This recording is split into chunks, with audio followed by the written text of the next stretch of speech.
el doctor Carlos Farhat.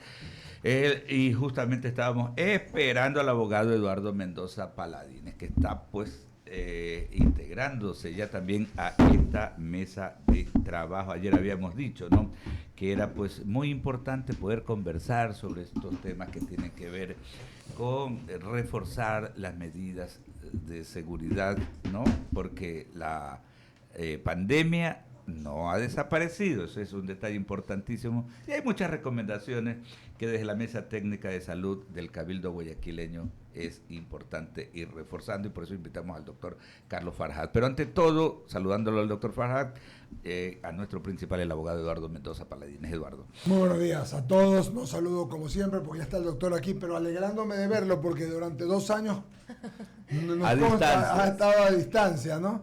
Así que gusto de verlo, doctor. Por favor, arranquemos. Buenos días, sí. Bienvenido. Doctor, gustoso en verdad, ¿no?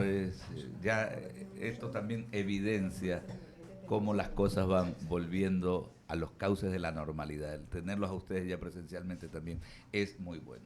Muchísimas gracias. Y ahora con el arranque de las clases, doctor, ya decíamos, ¿no?, que se ven muchas cosas influenciadas o alteradas. En el caso del tránsito, ya desde ayer están todos los chicos de las unidades educativas privadas, y desde este viernes comienza en cambio gradualmente también ya la asistencia de nuestros niños y adolescentes de escuelas y colegios fiscales. Comienzan también ya a incorporarse a este nuevo año lectivo. Básicamente, ¿qué podemos ir recomendando, reforzando a manera de recomendación por estos tiempos, doctor? Y con un 100% de aforo, ¿no? Las unidades educativas, y nosotros siempre cuando hablamos o escuchamos de unidades educativas, pensamos en escuelas y colegios, pero también en las universidades.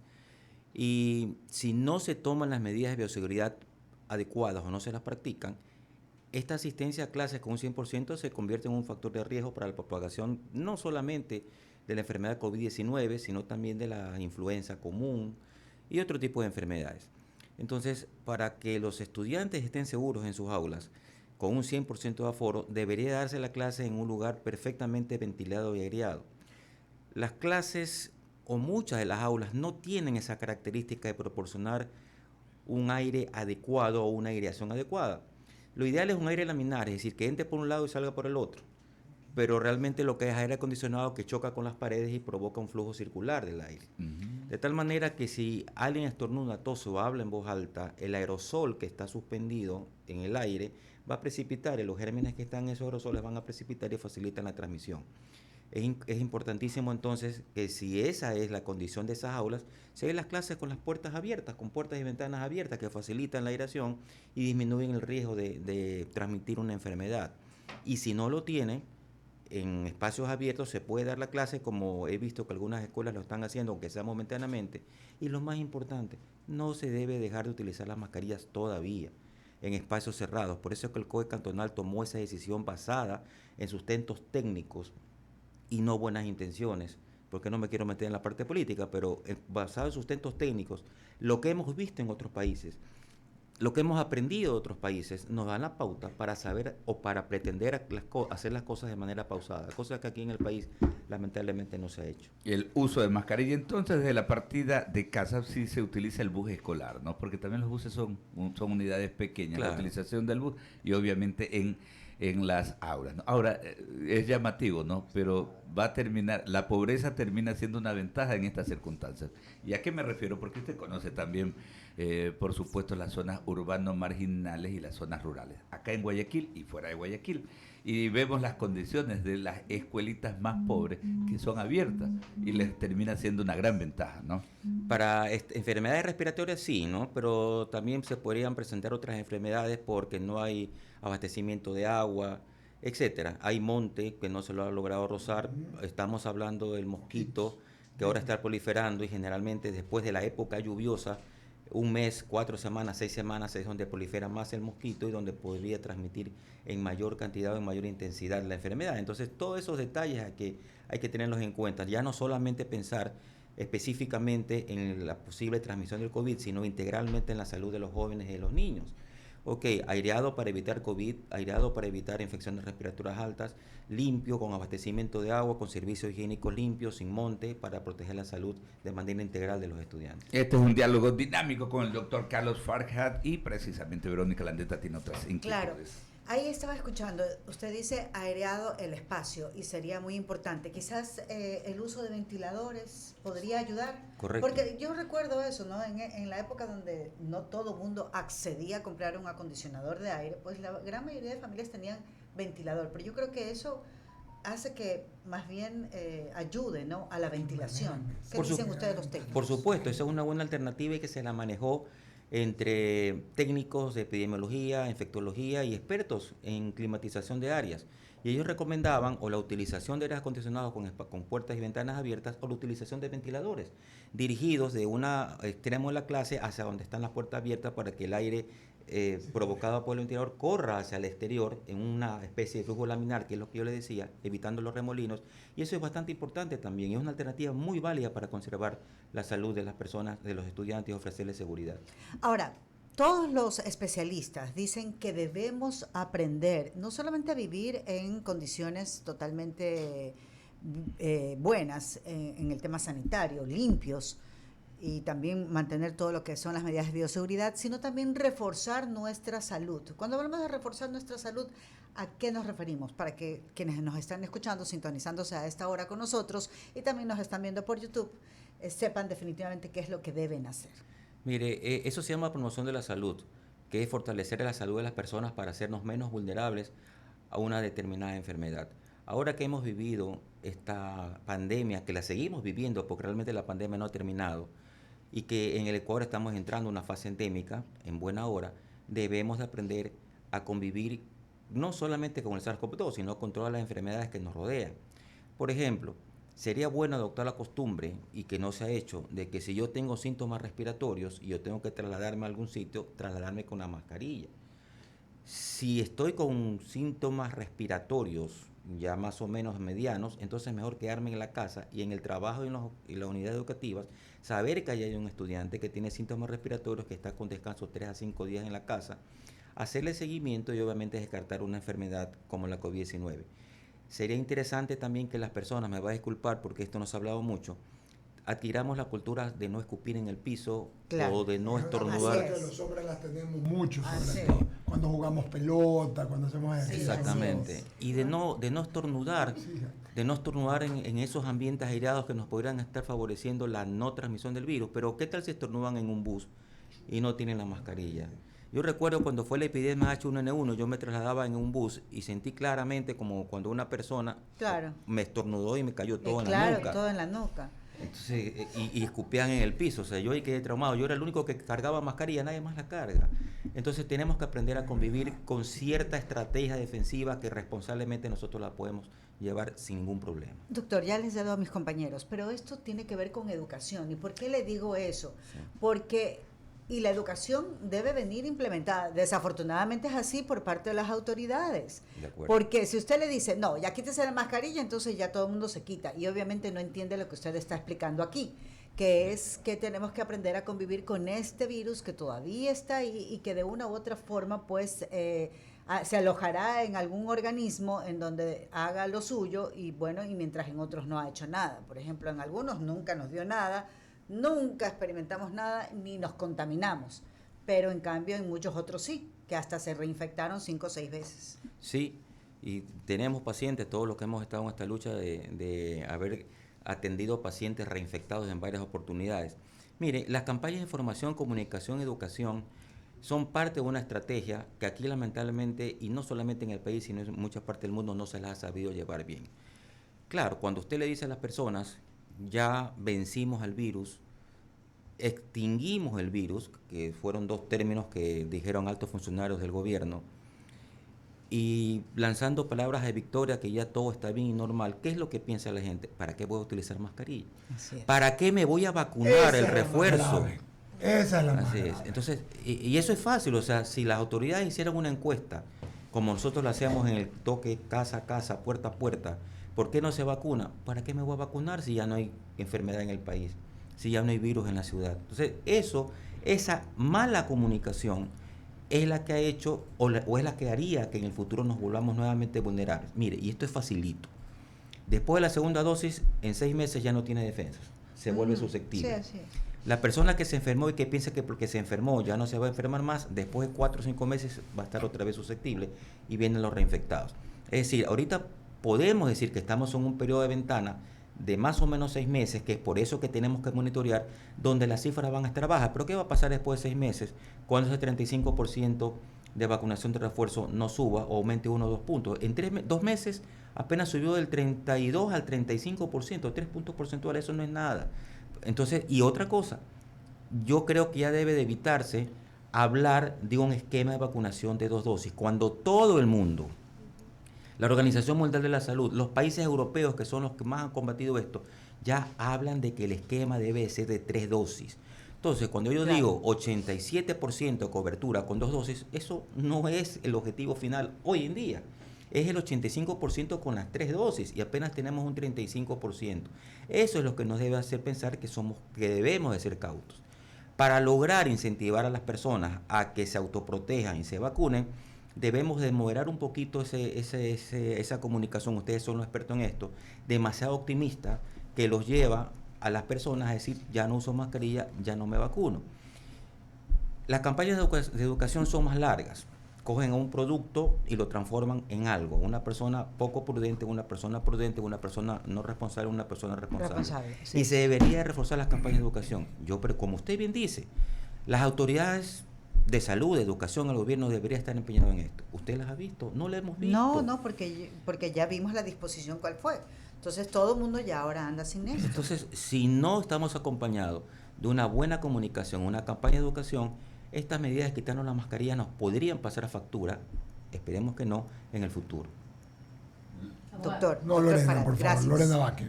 Yo sí quería tocar, ¿cómo le va, doctor? Buenos días. Yo sí quería tocar el tema de que muchas personas también dicen, no, yo para tener o para curarme o para prevenir el COVID me inyecto estos sueros de colores, tomo 3 vitaminas C al día. ¿Qué tan cierto es eso? ¿Realmente protege? Mire, yo soy profesor de fisiología en una prestigiosa universidad del país y doy justamente fisiología. Ahí hay un principio que se llama ley de masas. La ley de masas nos dice que todo lo que está en exceso del organismo, el organismo lo elimina, no lo utiliza. Entonces, si tenemos una concentración normal de vitamina C, por ejemplo, y nos inyectamos la macrodosis de vitamina C, ese exceso lo vamos a eliminar. Claro. No funciona para nada. Es hasta un grado que se puede aguantar, ¿no? Así es. Y mire usted, es fácil. Un gramo. Es fácil comprobarlo porque la orina sale más ácida. Claro. Entonces no sirve de nada. No sirve. No sirve. Además, el cuerpo así es. Una cosa maravillosa, por Dios. Sí. Ahora, tomar suplementos nutritivos o vitamínicos sí son buenos cuando la persona tiene deficiencia de eso. En las personas ancianas, añosas, que tienen alguna enfermedad inmunodepresiva, ahí sí. Pero tienen que tener en cuenta que no es porque yo hoy día tomo el zinc, porque hoy día tomo la vitamina D, porque hoy día tomo la vitamina C, ya después de una hora ya tengo defensas. Me tengo que seguir cuidando por lo menos 3-4 meses para ahí sí estar preparados. Listo, doc. Oiga, una consultita más. ¿Cómo vamos en temas de COVID actualmente? ¿Cuáles son las cifras reales acá en Guayaquil? Mire, son bastante buenas. Tenemos una incidencia de 0.25 por 10.000, 70 casos en la semana. Habíamos tenido la semana epidemiológica 16, la última fue la 17, en 140 casos. Es decir, ha disminuido. No tenemos hospitalización en UCI ni en la parte de hospitalización general simple, ¿no? De COVID, pero tuvimos un muerto nuevamente el fin de semana. O sea que podríamos hablar que en las 3 últimas semanas hemos tenido un fallecido, que realmente es poco también. Es poco, pero eso nos dice que el SARS-CoV-2 está entre nosotros. Claro, que todavía existe. Que todavía existe. O sea, un enfermo, un muerto, nos dice que eso todavía existe y que tenemos que cuidarnos. Abogado. Sí, qué interesante tener al doctor Farhat, queridos amigos, acá Lorena, Verónica, hay mucho Alberto. Por preguntar. Muchísimo por preguntar y me quedo, sobre todo porque el doctor Farhat siempre ha estado conversando con nosotros desde la pandemia, en el medio de la pandemia. Entiendo perfectamente lo que dice. A mí lo que más me preocupa, nosotros todos usamos la mascarilla, sobre todo cuando vamos a espacios cerrados, ¿no? Esto es interesante e importante. a la iglesia con mascarilla, pero sí he visto a alguna gente que no lo hace, va a un espacio cerrado. Pero lo que más me preocupa yo entiendo que todo el mundo tiene una revancha con estos 2 años, los chicos quieren volver a clase, jugar con sus compañeros, la gente grande, trabajar en vivo es lo mejor, no lo otro, pero hay que tomar precauciones. Aquí hay un ozonizador y un ionizador justamente para matar las bacterias. No es barato, pero hay que tenerlo. O sea, hay que tomar precauciones. Y en este mismo sentido, coincido. Ayer vino una persona a hacer un trabajo acá y le pregunté, ¿cuántas vacunas tiene usted? Sí, yo estoy vacunada, me dijo. ¿Y cuántas? Tengo 2. ¿Y su tercera vacuna? Me torció. Es que eso es lo que pasa. ¿Cómo le dije? Oiga, le dije, usted tiene un hijo de 10 años. Es sola. Vaya a vacunarse. No me dijo nada, ya es suficiente. Entonces, yo no comprendo, y es bueno que usted se lo recuerde, doctor, que este es un juego macabro, porque son 3, ya va para la 4ª dosis, los más de 50 años que deben, o que tienen enfermedades inmunológicas que deben vacunarse. Pero no sé si... El otro día me encontré con un compañero de colegio a quien aprecio y quiero mucho. Me dijo, no, yo soy antivacunas, me puse las 2 porque no me dejaban entrar en los moles, ya me tuve que poner, pero detesto.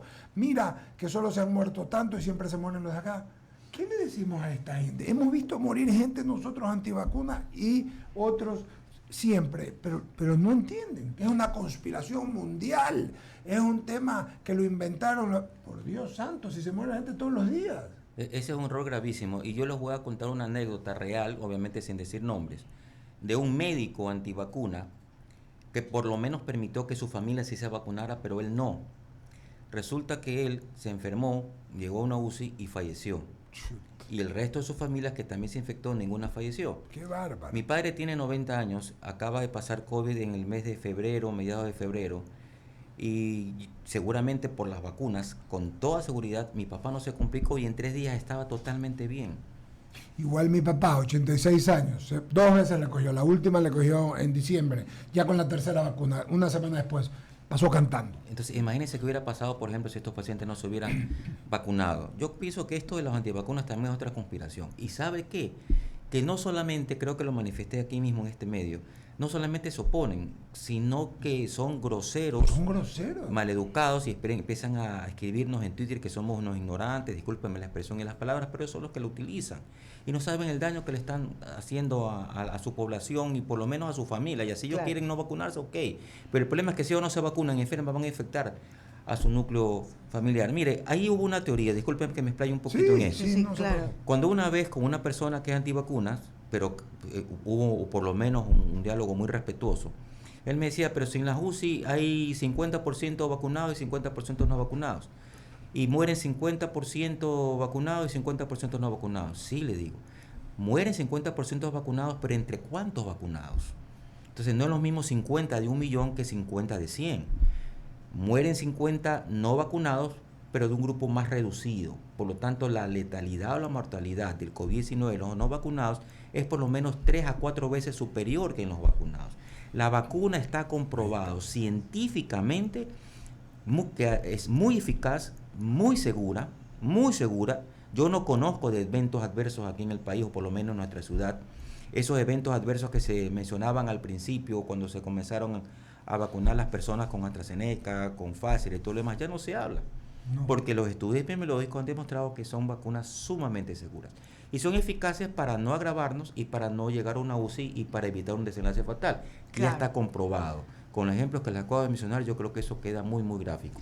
No he escuchado evidencia científica sólida de los antivacunas que a nosotros hagan por lo menos dudar de la efectividad. No, son muy eficaces, muy seguras. Muy seguras, claro. Y por ejemplo, un poco comparar lo que nos ocurrió con la gripe española, digo, porque fue definitivamente una pandemia que se llevó millones de vidas por todas las incidencias que había en esa época, ¿no? Pues no estábamos tan avanzados como ahora.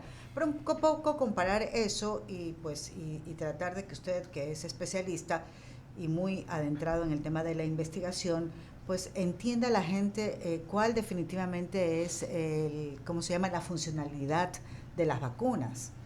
Porque cuando la muerte te toca la puerta, la gente pide una solución, pide una medicina.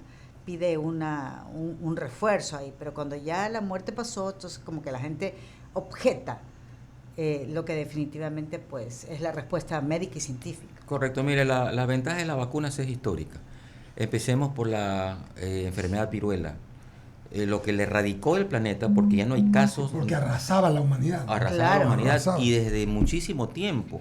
Y no había vacunas, no había medicación, hasta que por ahí surgió la vacuna, luego un largo proceso, y que realmente se hizo obligatoria o recomendable al menos para aplicarla después de los años 1930. Pero esa fue la solución que permitió erradicar esa enfermedad. Y vámonos más allá, el sarampión. Vacunamos al sarampión a los niños para evitar que se enfermen de sarampión, y si les llegara a dar la enfermedad les va a dar muy suave. Está comprobado que esa vacuna funciona, y está comprobado que la vacuna contra la polio funciona, y está comprobado que la vacuna contra la hepatitis funciona. Todas las vacunas tienen un sustento biológico que nos permite decir que sí funcionan. Y después de 2 años vemos que estas vacunas contra la COVID-19 también funcionan. En la gripe española, Ajá. murió muchísimas personas y no murieron más, me va a disculpar porque esto suena duro, suena feo, porque ya se murieron todas las que se habían infectado. Y por sentido común y por estrategia, ¿qué es lo que hicieron los hospitales?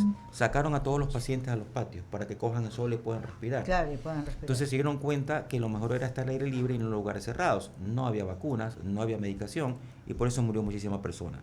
Yo pienso que ahora nos enfrentamos a una enfermedad mucho más agresiva y mortal que la gripe española. Y lo único que la ha frenado o que ha contribuido a frenarla es la vacunación. Si no, Sí.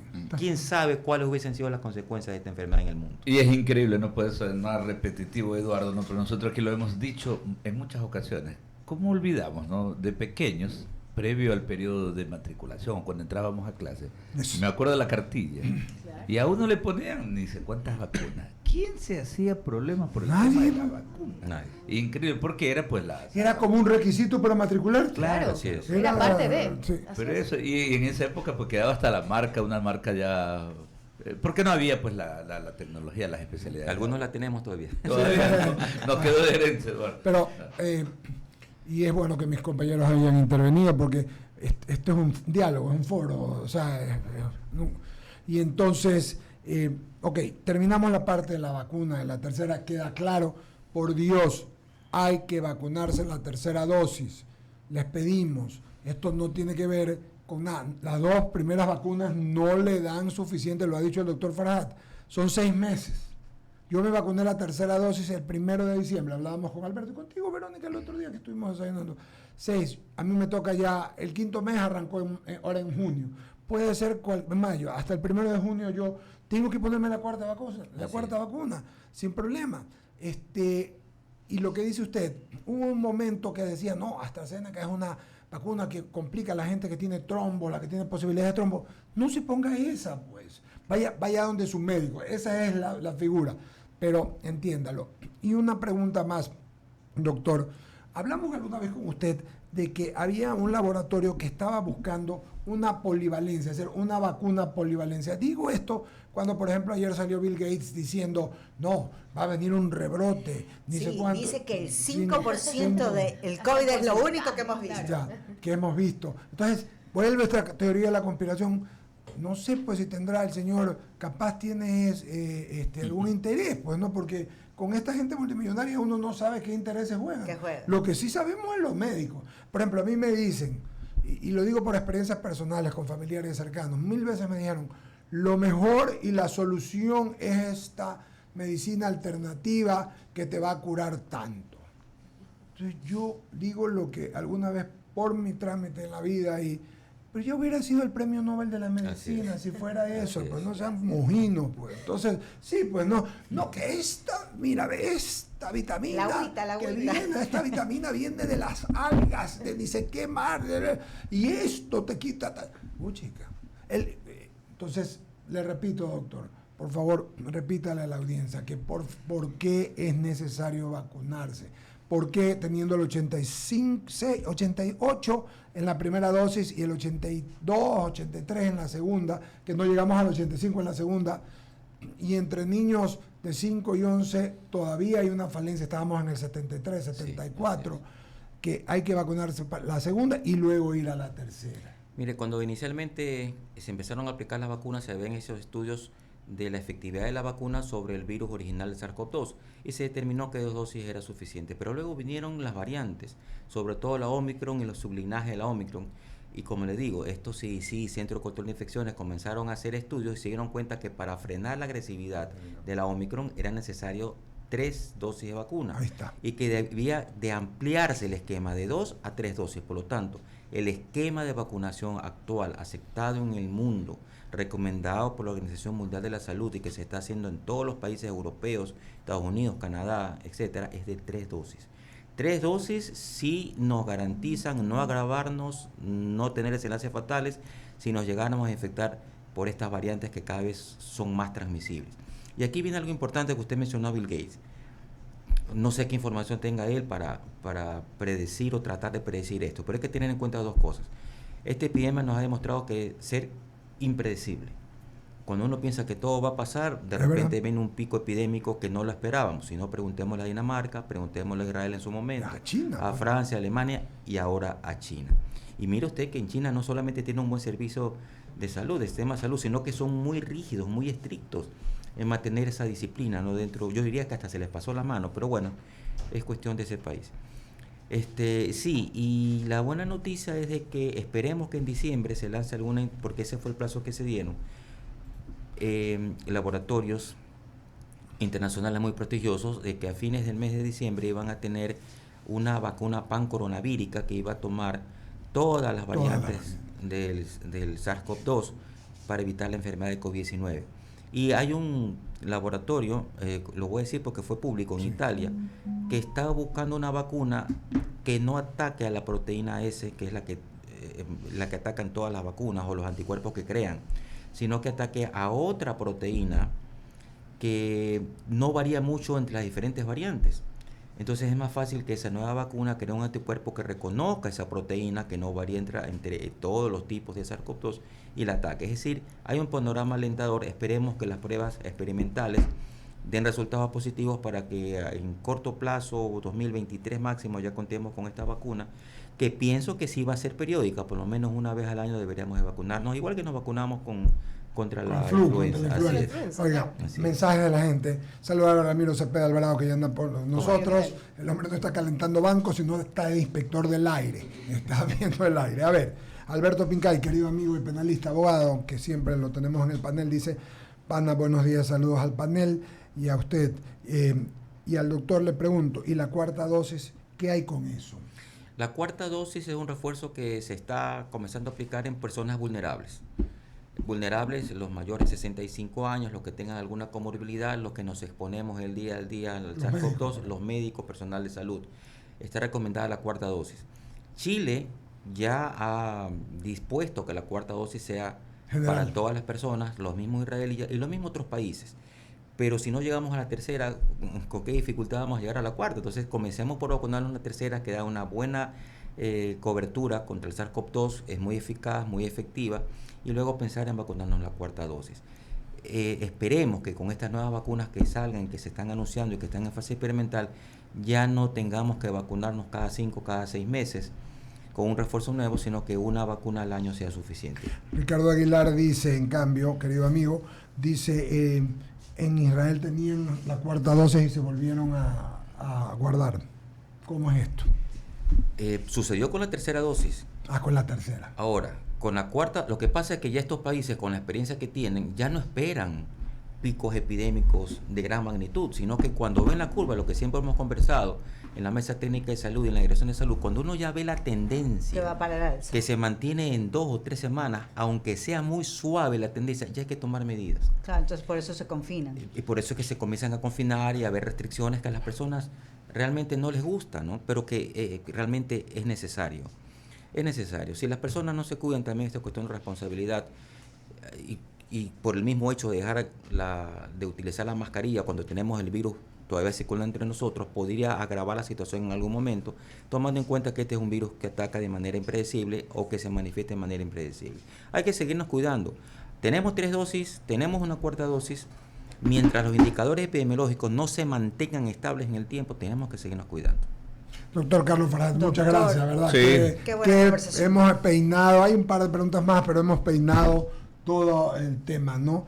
Entonces, la recomendación final, Alberto, Verónica, mi querida Lorena, del doctor Carlos Farhat, es los que no tienen la tercera dosis, ténganla. Y los que pueden ir a la cuarta, que entiendo que cualquiera se puede vacunar puede. Ahora de 50 años para adelante, Así. hágalo también, le repito, a mí me tocó, yo me vacuné con la tercera el 1 de diciembre, es decir, podrían ser 5 meses. Dijo el doctor que son 6, que es lo normal. Pero es mejor adelantarlo a los 5 meses. En Europa incluso se mantiene, se pone el refuerzo a los 4 meses. Pero los lineamientos del Ministerio de Salud Pública, ayer yo Aquí lo volví a preguntar y es en junio nos toca. Pero, Antes no nos van a pero hay mucha flexibilidad. Yo he visto Yo también he escuchado que hay mucha Habrá flexibilidad. que- Hay gente que tengo 4 meses, quiere vacunarse con la Venga. segunda dosis de refuerzo. que es Está la bien, cuarta dosis, está bien que se aproveche, que la Sí, gente que quiera ir la entonces, aproveche. Sí, y hay esa apertura de quienes están en los puntos de vacunación. Eso lo puede hacer por el seguimiento que hacemos. Sí, hay esa flexibilidad. Algo más con lo respecto a Israel. Ellos tuvieron un nuevo pico,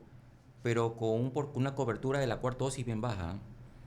Ahora tienen ellos una cobertura bastante elevada, está por encima del 70% y están protegidos, están ya haciendo su vida normal. Pero cuando se siguieron esos picos que eran como olas y pasaron 4 o 5 olas, no tienen todavía una cobertura completa ni de la primera dosis, luego se completó la primera y no la segunda, luego se completó el refuerzo, pero cuando les pasó con la cuarta dosis e inclusive les pasó con la tercera dosis fue porque no tenían una cobertura elevada.